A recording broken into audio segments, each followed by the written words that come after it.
I didn't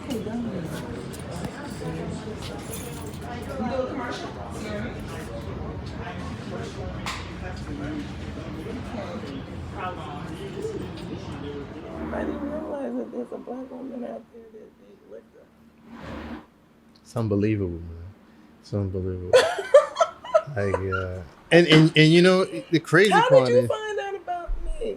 Like you just found out Johnny. about me this year, right? Yeah, this year, and I know you've been in business in 2021. At the end of 2021, I was at an investment dinner party, and through the investment dinner party, I came across someone, Johnny, and Johnny, like him and I just vibed and we clicked, and he said, "You know who you need to talk to?" And I was like, "Who?" He said, "The owner of Black Momma Vodka." And I was like, "What?" Yeah, Black Momma Vodka. I was like, "I drink vodka. I've never heard of it before." He said, "Yeah, go watch." He gave me your IG. He said, "Follow up. Trust me. I'm part of her investment." For Black Momma Tea and Cafe. Right. And he said, "She's doing some amazing things that you have to have a conversation with her." And I was like, "All right, cool." So I think I did follow up, and we had an amazing conversation over the phone. And I was like, "Man," like you blew my mind, because I was like, "Man, I didn't even know it was this much stuff when it comes to getting your brand out, just creating the alcohol, the whole step, like from start to finish, from where you create an idea, brand the idea, create the product, and then." So I thought that was amazing. I went back to Smitty and I said, "Yo, I just had the most amazing conversation." And what did Miss Smitty say?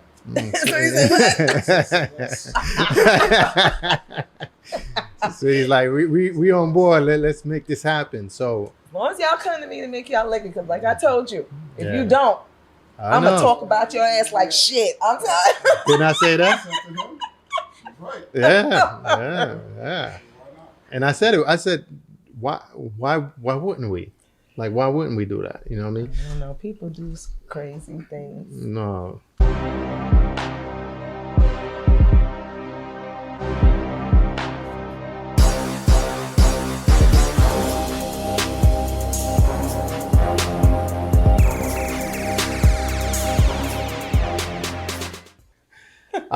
Welcome back to It Starts Now, the Happy Hour of Finance and Business. My name is Stan Lane, and today's episode, I have an amazing guest, amazing person. We had a meaningful conversation when I asked her feedback and advice, and it kind of transitioned from, "Hey, I have this thought.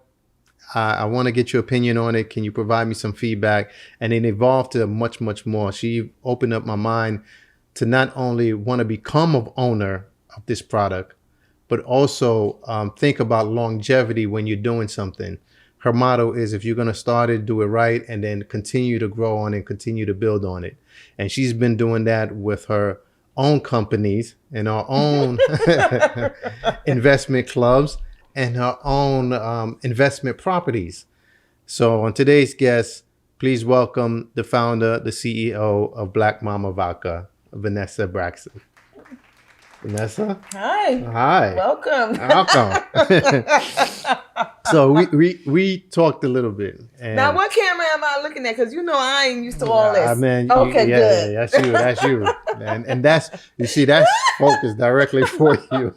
Okay. So you and I had an amazing conversation. Right. And first of all, I shared the story and how we got connected, how we got introduced. And then we started talking about what you got going on. I don't have much going on. I know you have a lot going on. So before we really get into it, I would like for you to please reintroduce yourself. Okay. And what is it that you're working on?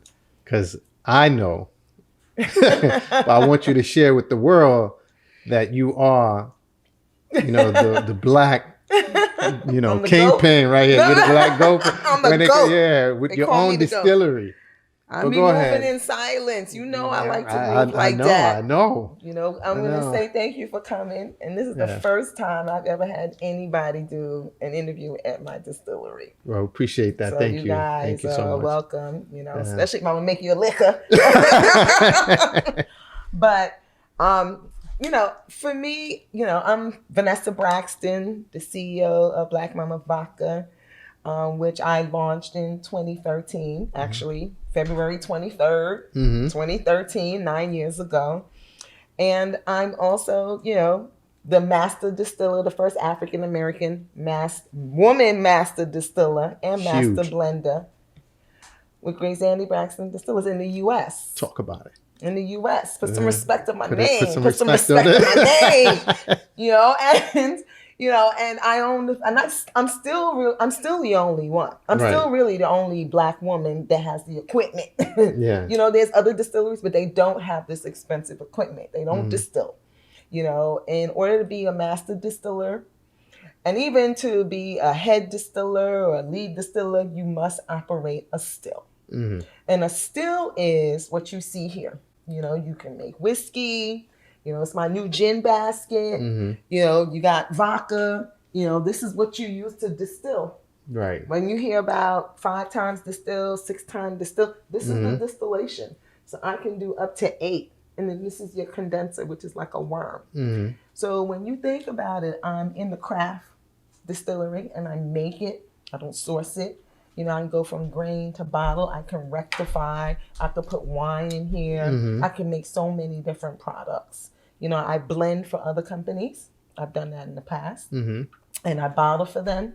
And then I'll make a spirit of some sort to blend for something for somebody else or for our own. For me, I make Black Momma Vodka, as you had today.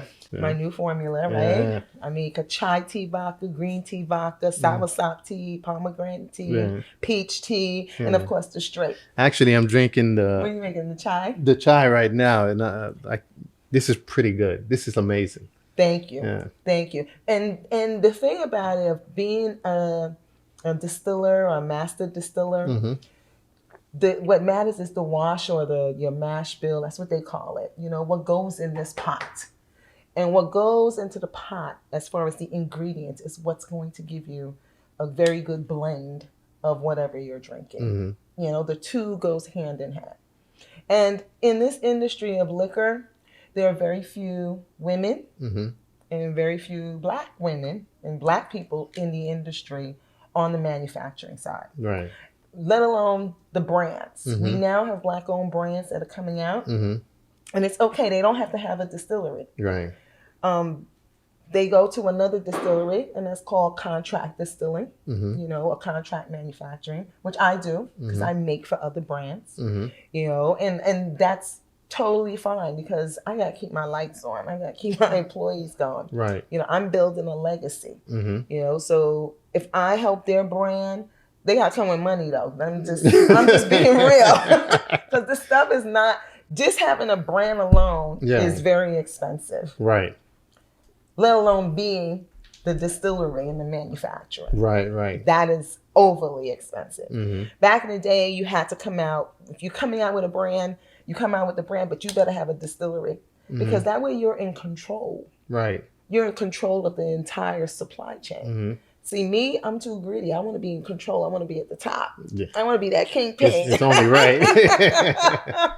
So for me, it's always been about the legacy for my children. You know, I'm a retired structural engineer. My husband, he's an engineer. And I made liquor in college in 1987, way before y'all was born. Wait. What got you started, though? Like, what made you say, like, this is what I wanted to do? It was when I retired from government. I retired from, what year we in? 22? 2022. You working that hard? I'm telling you. Between the cafe, you know, but I retired from the MTA, New York City Transit Authority, in 2009, close to my 40th birthday. Right. So I put my 20 years in. I was a resident engineer for, you know, New York City Transit Authority, MTA. I was an executive. I also sat on COMTO, Conference of Minority Transportation Right. Officials, their board as vice president, making sure that in the transportation industry, trains, planes, and automobiles, that people who are in powerful positions politically can get their say in working within government. And I oversaw, the rebuild after 9/11.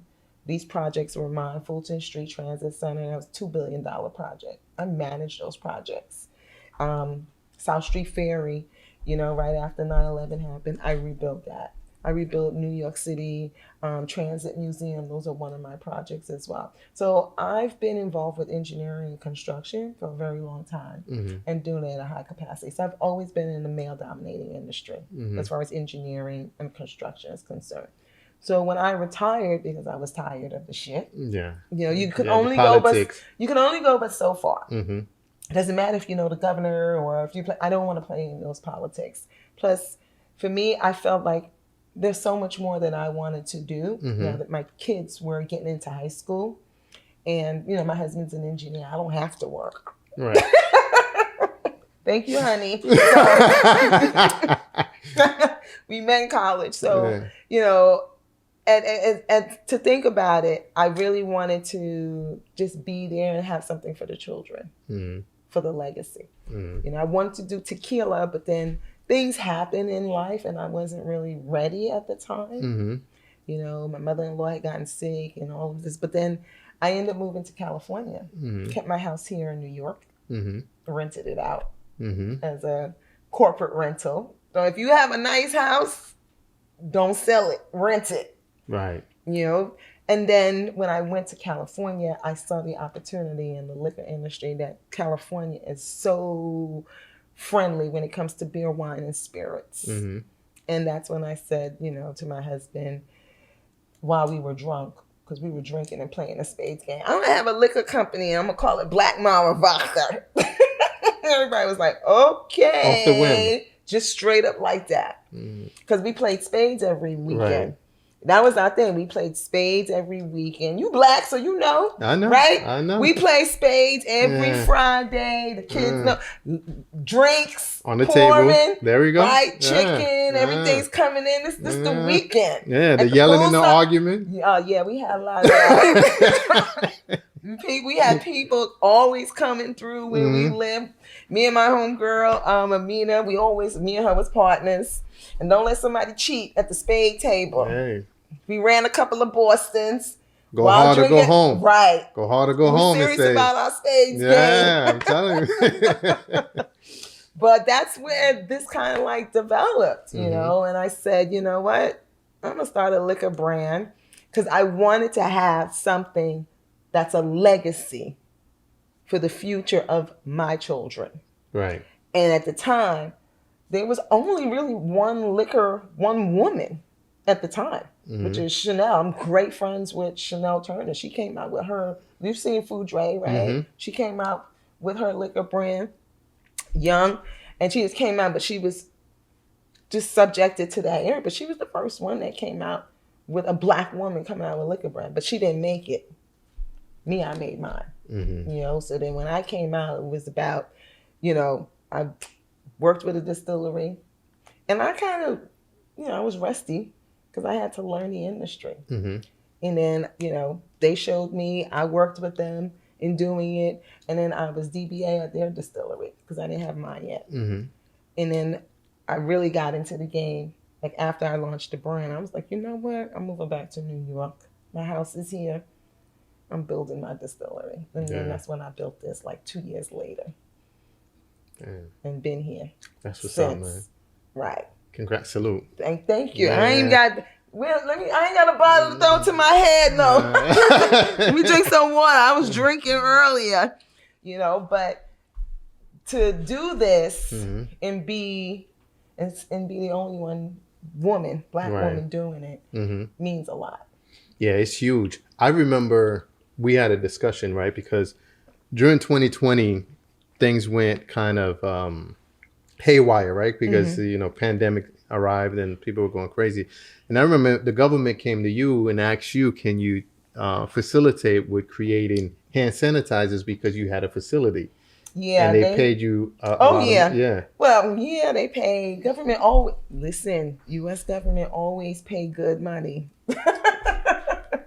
But it wasn't just me. They came to all the distilleries who are members of the American Distillers Institute, and they reached out, and said, "Listen, we need every distillery that we possibly can to get on and get involved." So I put my distillery name on the list, and then next thing you know, stuff was coming, and they were like, "Can you handle this?" I was like, "Okay," you know. But first it was, giving it out, but then I was like, "No, I'm gonna charge for this shit because, this is my liquor." Right, you know what I mean? right, I got complete denatured spirits because I was doing a denatured spirit for another company, and denatured is when you have the spirit, but you got to put salt or something, and you can't drink it, because they were using it for something else.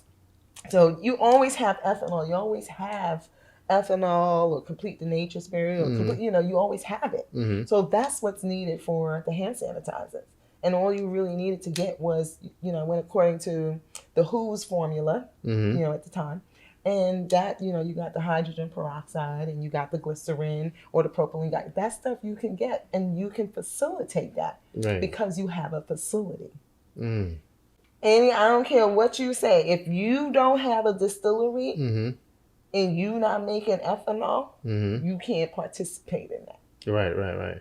Okay, so me and a bunch of other, of course, a lot of distilleries. And for me, I did the hospitals. It was supposed to be you just take a territory, because they had all these distilleries in different territories. It didn't happen like that. Like once your name got on the list, everybody was coming at you. And it was like, okay, wait, Right. But, I was glad to do my part. I made a lot for Department of Homeland Security. Big check. It came through. Big check.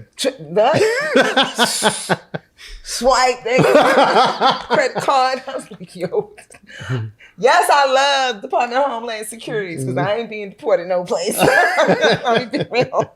But ICE came through. So because they needed it in so many different places. Also, too, like to Kings County hospitals. There's nurses, surgeons, schools. So then I started making 32-ounce gel. Right. Which was like 85%, so that can kill anything, So I was doing that and then started putting in the tea bags. I was like I had a tea pouch. Right. Because we didn't have no bottles.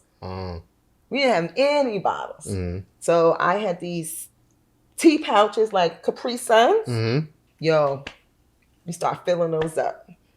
Filling them up. What? We were moving and people were buying it online. It was nice. But it was a rush too. Like you ever make like money, like straight up money, like just hand over fist. And you just like, I could be here all night. Look. That energy is crazy. It was like, you coming home? Yeah, baby, I got this 100 G's I gotta make. Okay. Yeah. You need help? Oh man. So it was hectic. And I hired 2 other people to come because I had the people come, and then I was scared too because I was like, shoot, I ain't trying to get sick. Yeah. I had my husband come. I had my daughter. She was still in high school. She was doing the labels.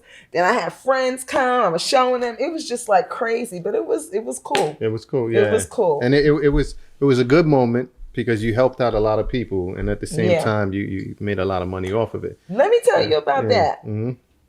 Let me tell you all about that shit. When you get into that game, hand sanitizers is considered a drug. So because of the ethanol. So you have to register. We registered. I registered my company with the FDA drug. It's a drug registry. So your facility now becomes registered as a drug manufacturing facility. Boom. Nobody knows that. What? When I saw that, so I can manufacture now any drugs, including the hand sanitizer, distribute, and repackage. It's crazy. That's a whole game with pharmaceuticals. And under one umbrella. And we're not even in that. We're not in that. I learned a lot. They had CBD, they had cannabis, they had so much in there. And I never even knew that until I got into this. And shoot, I can. And that's what got you into CBD? Well, no, CBD. Well, no, the CBD I was always going to be involved with because I had 15 acres in California. Okay. Yeah, we're going to touch on that. Well, hold on. We're going to touch on that. But I want people to understand that you can, there's so many of us that can be in those industries that people don't realize that they're not exposed to it. True. But we have to understand, before we get to that piece, I think we have to understand how valuable having your own facility. Yeah. And also, if you don't mind breaking down for the people that may not understand the difference between a manufacturer and a distributor. Oh, okay. Yeah, because a lot of people may not know the difference, and the fact that you were able to do everything under one umbrella, that says a lot. Yeah, so yes, it is when you think about it. So when you're a manufacturer, you take the raw products, and if you go all the way back, you can even grow the materials, the raw materials, to manufacture your products. Right. I'll be doing that because, I have the 15 acres. I'll be doing that for the liquor. But as a manufacturer, you source raw ingredients. It's raw. It's not together. Just think of the rawest shit that you can think of. And you have to put that together and make something from it. Whether it's clothes, whether it's liquor. But when you manufacture, you own that supply chain. You own the beginning of the game. Because everybody's going to buy from you. It starts from there. Yeah. That's just like growing a poppy seed, right? Somebody, right? Yeah. Somebody's going to be at the top of the game, right? Right, yeah. So you at the top of the food chain. I'm at the top of the food chain. Because when I'm at the top of the food chain and I'm set putting the market it together, price. That part right there. A lot of us, we can come in and be a distributor. And that's what I would do. I would say, okay, look, this is what you're going to sell the product at. And they're going to be yes or no. But I get to set the price because I'm the one that's making it.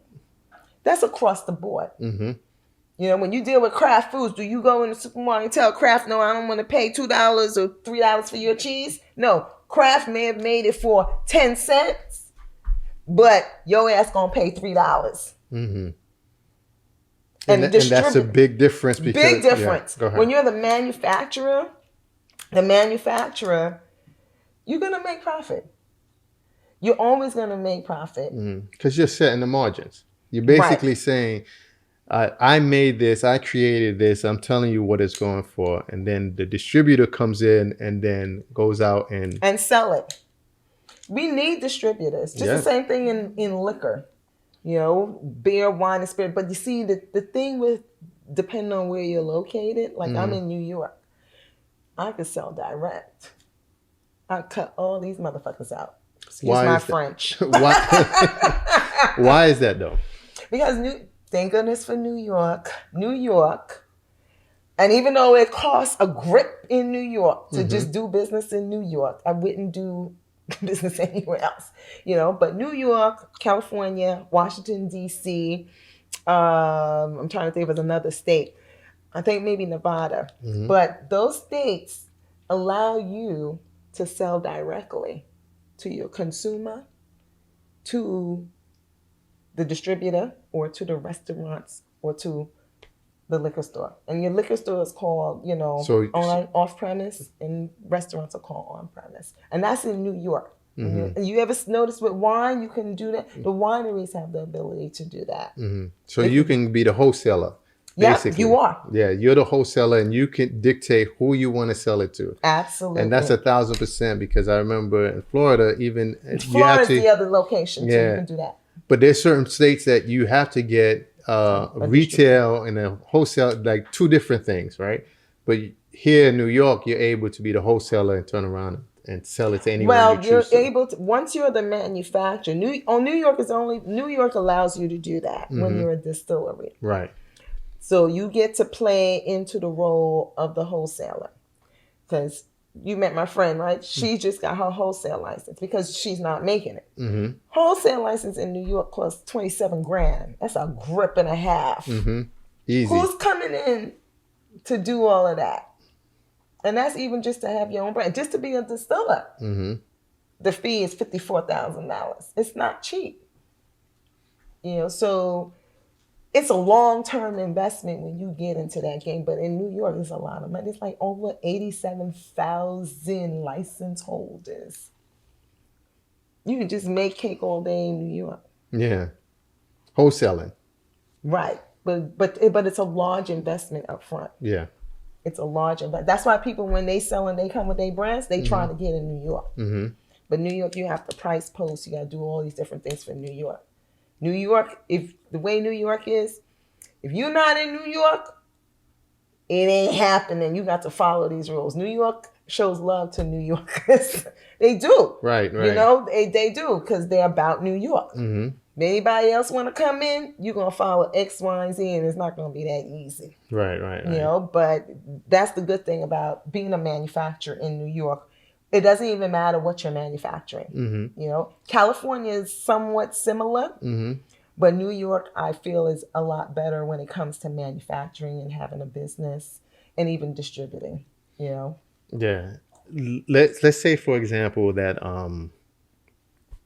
I want to start out and with what? With liquor. Yeah. Okay. And I want. Well, you want wine? Beer, wine? Oh, that's a good point. Let's start with just spirit, right? Let's just say good. We just want to come out with the spirit. That's hardcore. Right? That's hardcore, right? Right. And I want to be. What would you suggest is the first thing I should do? You gotta do your research. The first thing you really, really need to do is do your research, and you have to go to TTB to get a license.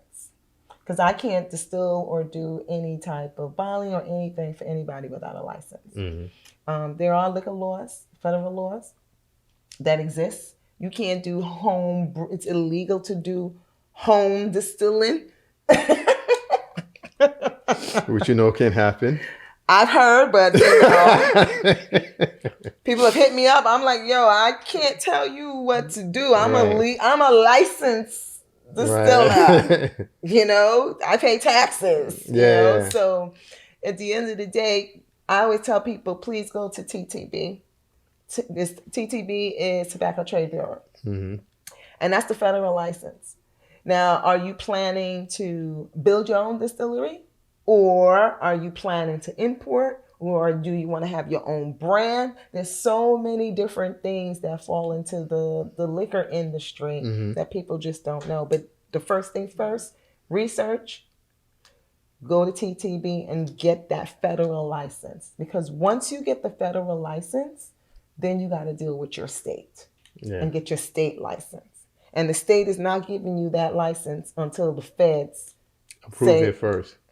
Yeah. And if you're going to have a distillery, I always tell people, try to come out first with a wholesale license first before you go into distillery mode. Especially if you don't know how to make liquor yet. Yeah. And then from this operation, and not only here but what we saw in the back, it's a lot to it. It's not just, you're brewing a cup of... no, there's no brewing. There's no brewing. There's a lot of things that go into it. Yeah, it does. And I think people don't realize it, and also too, you see there's a fire extinguisher there, right? I keep fire extinguishers. Because people don't realize this is a dangerous industry. You can have back pressure, you can have explosions. That's why we have pressure relief valves. All of these things still play into engineering. So for me, I'm an engineer. So when you come into this game, you have to think about the equipment, everything that, falls in play with it. It's not light equipment. Right. This stuff costs over $100,000. And that's just one particular item. Right. You got a bunch of other items, I got $1 million worth of equipment here. Don't try and come and steal because you will get hurt. But, and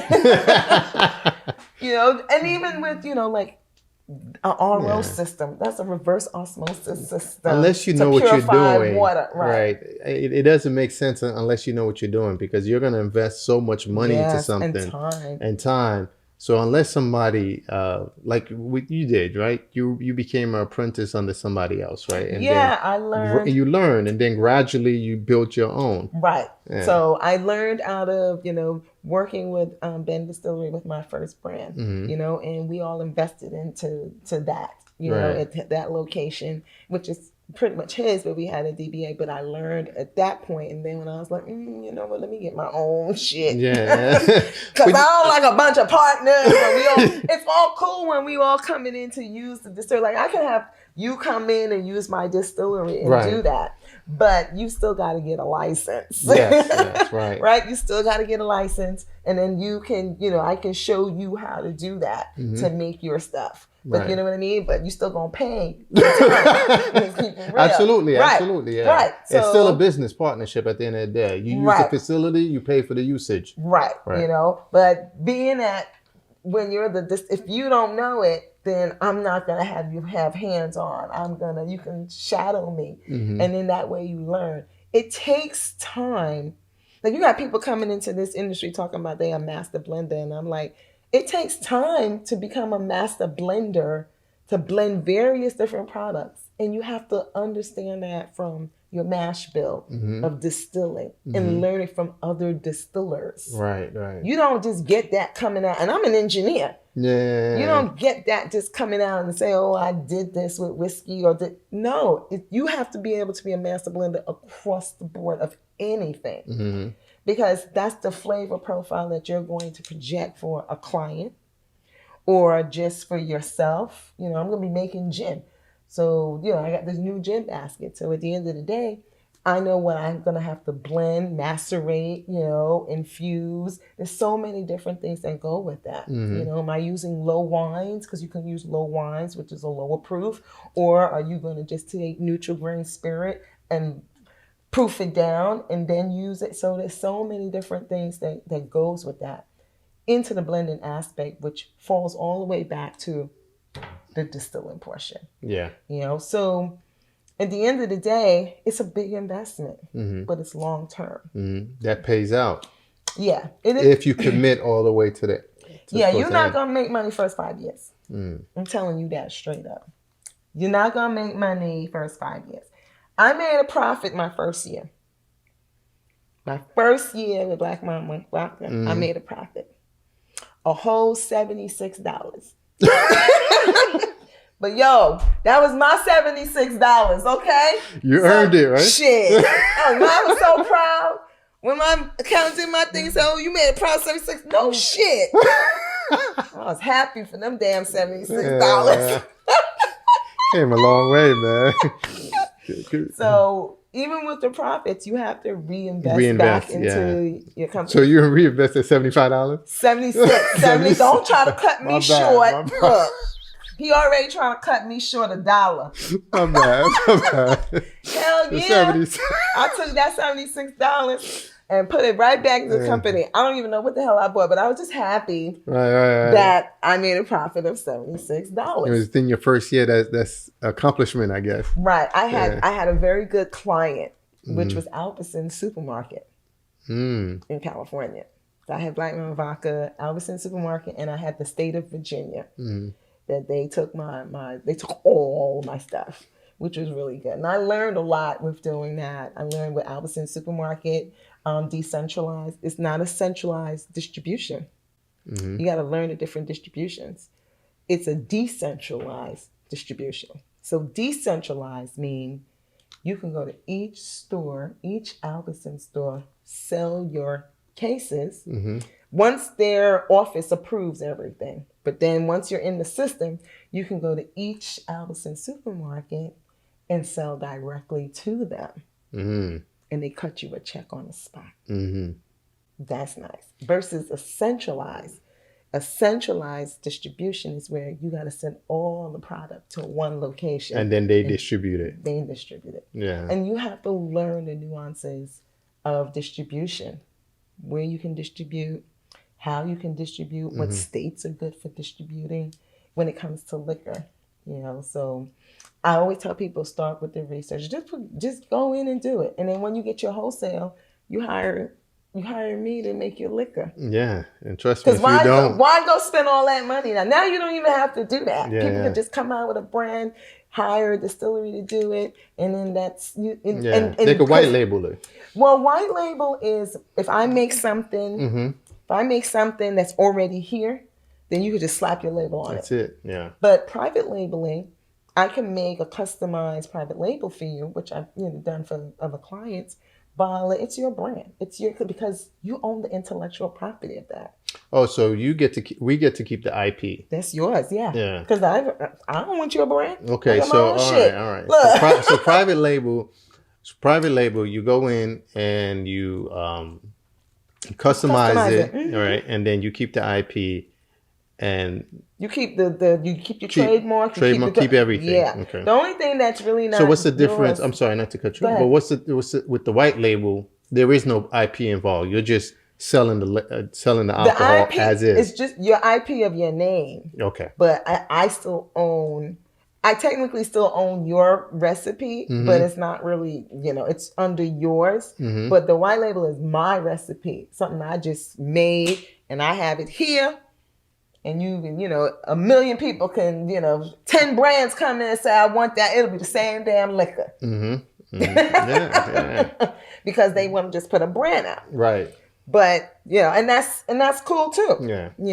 But when you want something that's customizable flavor, it's your that's your thing. Mm-hmm.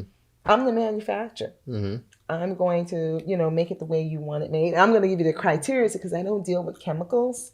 I do not like adding flavor. I'm going to try to find the best extract or try to do the best infusion Mm-hmm. or try to put a nice flavoring through using natural products like how moonshiners do Mm-hmm. because that's what they do. A lot of brands out there have flavoring, which is just really made in the lab.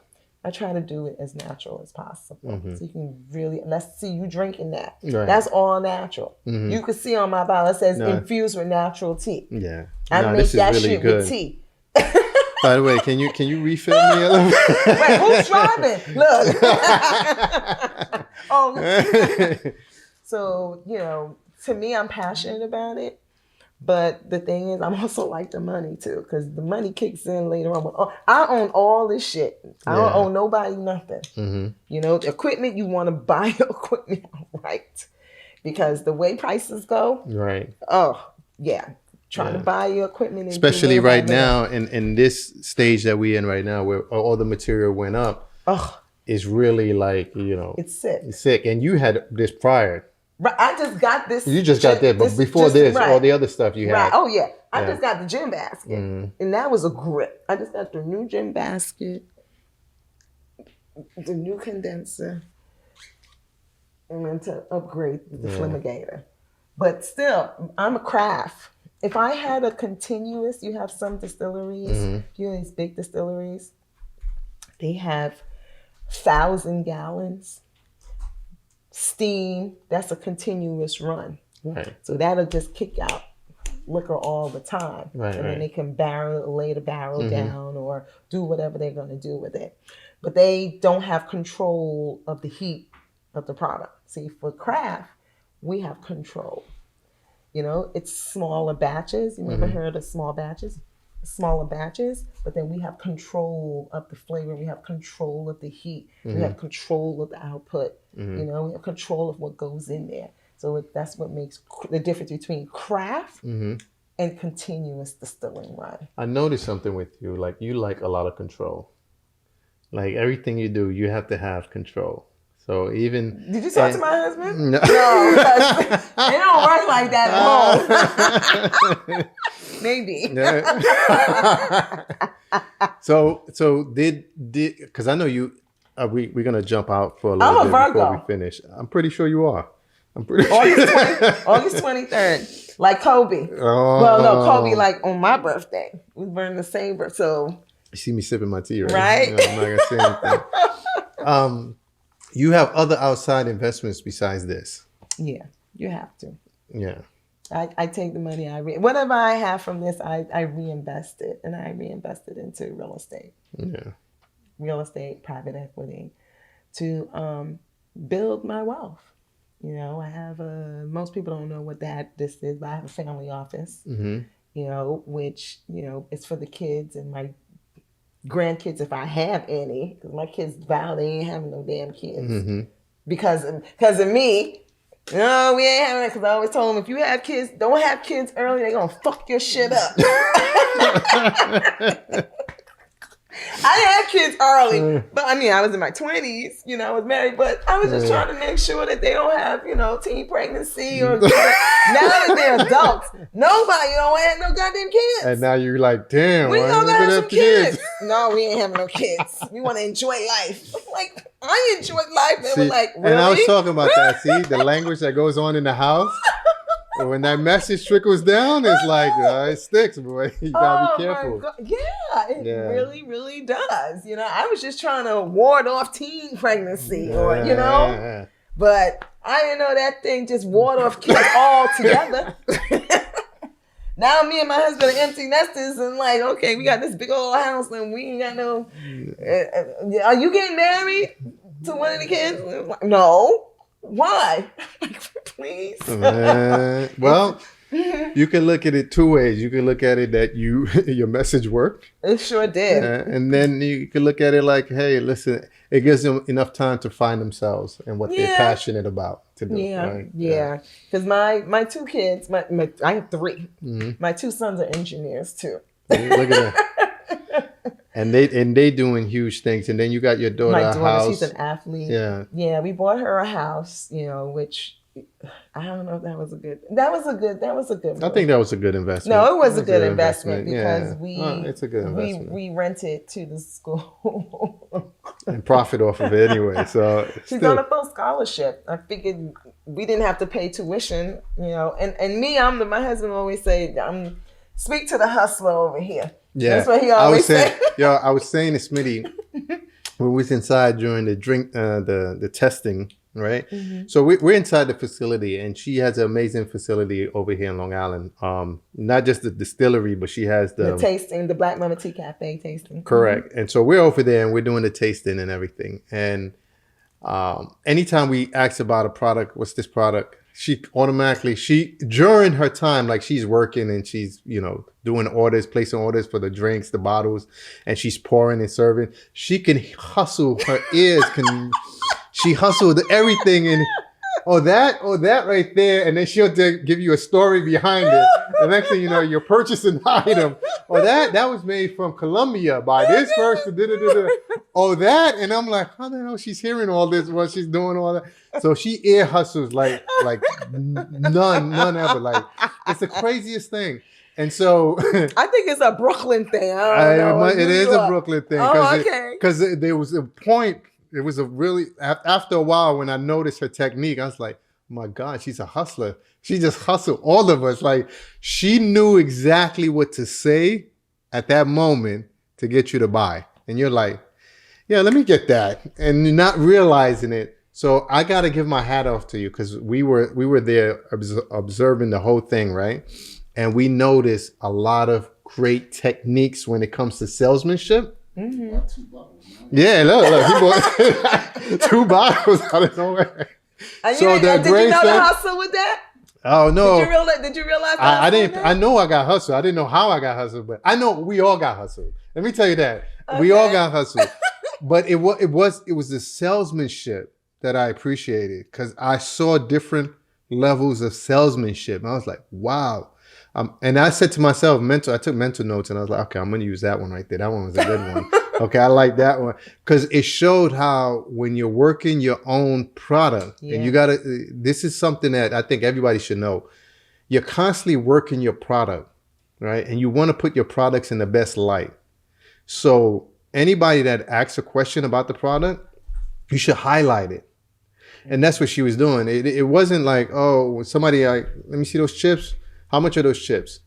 And you give a price. I forgot what the price was, but they gave a price, and then she turned around and gave. From Hawaii, we import that shit from Hawaii. See what I'm talking about? She gives you a backstory about the whole thing, and then next thing you know, you're buying. So that was a lesson number one for me. While I was there, I was observing is the fact that whatever product you're selling, you have to highlight it and give a key reason why it's valued at that price point, why you think that it's worth buying. And I noticed that she was doing it constantly with every item. It didn't matter. She had the backstory to it, which I thought that was great salesmanship. But you know why? Because I'm passionate about those products. Yes. If I don't like a product, I'm not going to be passionate about it. So and that's the thing about manufacturing. So if you're making something, I'm proud of the products that I make. I'm even proud of the products that I make for other people because I'm passionate about it. Right. And I can give what the story is and how I feel about it. But if it's something that I don't like, I'm not going to push it. Yeah. And that was the whole thing with Black Momma Vodka, why I chose the teas.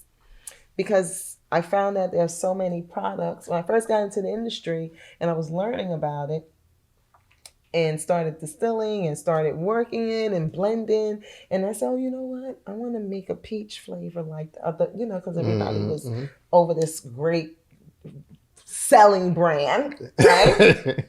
Well, I know the true story about the brand because they don't own it. The distillery owns it. So don't mean to point fingers. Right. We could challenge that all day because I know you don't make it. Right. I know the distillery that makes it. But at the end of the day, they were I wanted to compete. So I thought, let me see if I can do this flavor. But then when I started looking into the flavoring and called the flavoring company, and it's approved by TTB. And you'll learn this to having your own liquor. It's approved by TTB. The flavor companies make it in a lab. So it's like 750,000 parts per million that you have to add a drop to a gallon. When you think about it. 750,000 parts per million of a drop. Imagine it had a skull with crossbones on it when they sent me the flavoring. Wow. And it said dangerous.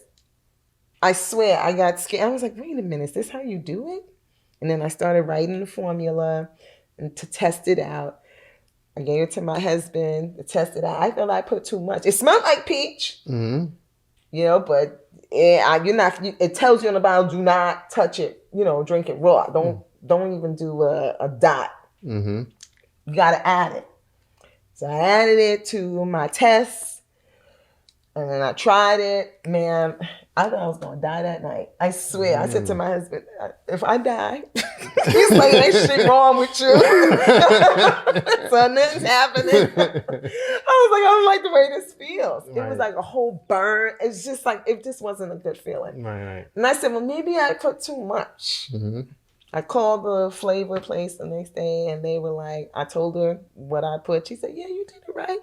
I said, is this perfume? She's like, no, that's what we use for flavor. I said, oh, hell no. Yeah. I ain't doing this because it wouldn't be in my heart to do that. Right, it's not in my heart. And if I can't drink it, I can't have you drink it. That's just me. That goes back to how you passionate about the things that you believe in. Right. Yeah. So that actually happened. And I'm like, no, I can't. So that's when I started finding ways of trying to do things, infusing and using specific products. It took a while, but then I perfected. Like these teas, ain't nobody touching these fucking teas. Yeah. I've perfected this. No, this is the truth right here. And that chai tea you drinking, I can't wait to. That's the what I envision the taste of a scotch because now I'm a scotch drinker. Vodka, scotch, gin. That's me. Right. No, this is as close as it comes. From tea. That's crazy. It's smooth. I made 100 proof not too long ago. It's still at the house. Gonna bring it today. Yeah. But I had people tasting my 100 proof, and I filtered that 7 times. People were like, "Yo, this can't be 100 proof." I'm gonna have some orders for y'all if y'all want some 100 proof. Well, on that note, please let them know where they can reach you at. Where you can buy Black Momma Vodka.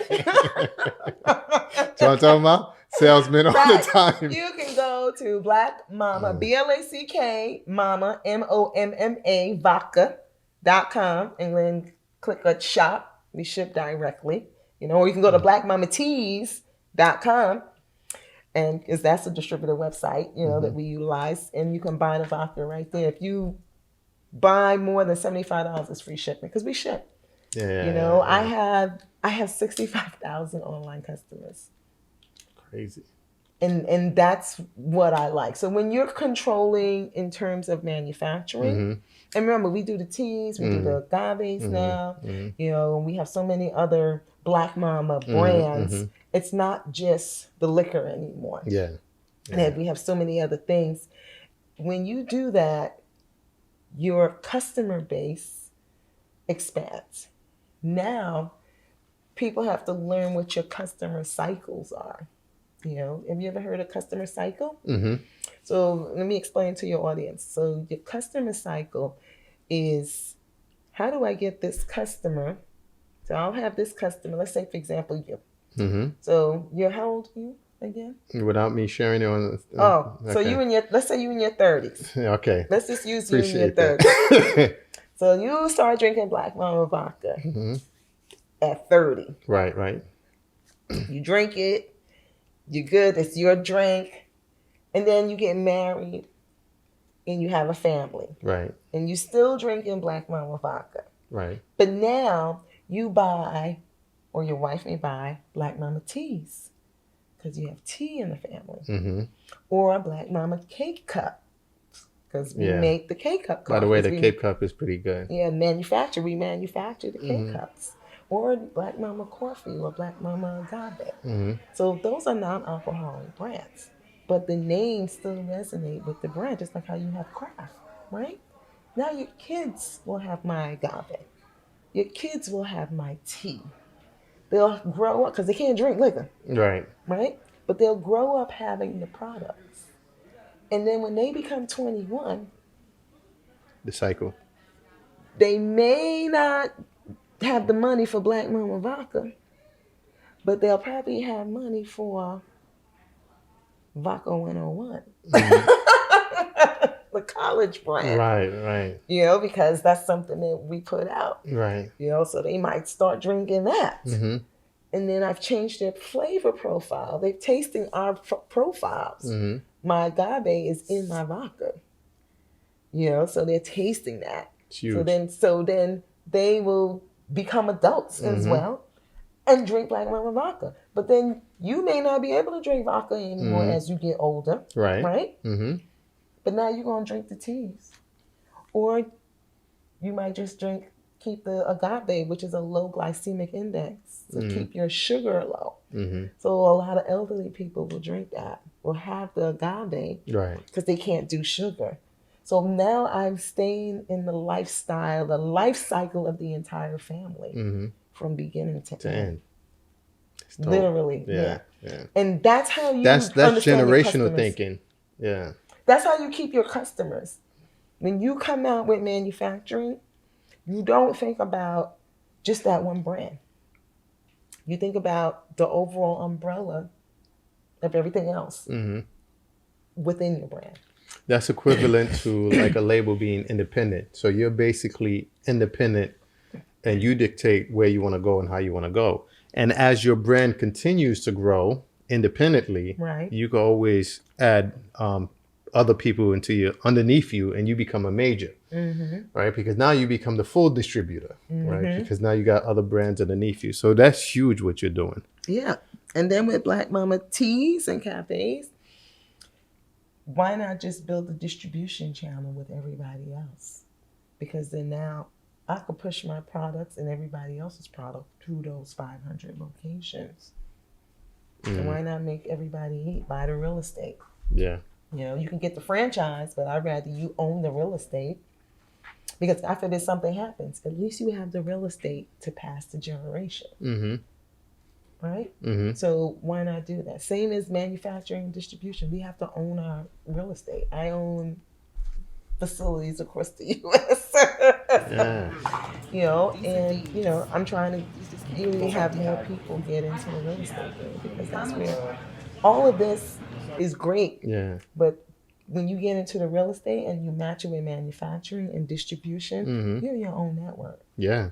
You become like the Targets, the Amazon, with their locations, with their facilities. So yeah, that's huge. That's huge. This been awesome, man. Like literally, this been amazing. I want to thank you. No, thank you for coming. No, thank you for inviting us. I had a blast. From everything, the overall perspective of I how hope the you learned operation. a lot. I learned a lot. Two things, right? Two things I've learned. One thing, we had a discussion over the phone, and you dropped so much gems on me. But to come physically see it, now I was able to connect the dots and be like, oh, okay, now I understand what she meant. I see it now. So that's a good thing. So for a visual person like myself, when I can actually see how things work and it makes sense, I get to connect the dots. Right. And you connected the dots for me today, where I was like, I get it. I see how. And I see how profitable it can be, but I see how you can build generational wealth. And by leveraging what you got, when you own your own facilities, when you become a manufacturer and become independently owned. And I think that's amazing. I think that's pretty much it for us. Thank you so much. Just grow slow. Grow slow.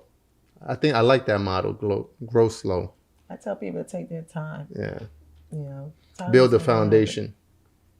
I'm a retired structural engineer. I'm all about foundation first. That's it. All right, guys. Thank you so much. My name is Stan Lane. And I'm Vanessa Braxton. And you tuned into It Starts Now. No, it's not. Please, if you like what you saw today and you enjoyed everything about the show, please share, hit the like button, subscribe. Buy some Black Momma Vodka. Buy some Black Momma Vodka. And leave a comment. If there's something that you want myself or Vanessa to answer, please leave a comment below and we'll be able to answer that for you. Yeah, he'll answer it. Yeah, I know, because she's too busy. I'm going to text her anyway and be like, hey, this is what they're asking for. I know, and I'm going to say, this is what you're going to say. All right, guys. Thank you. It's been a pleasure. Have a good night. Good night. All right.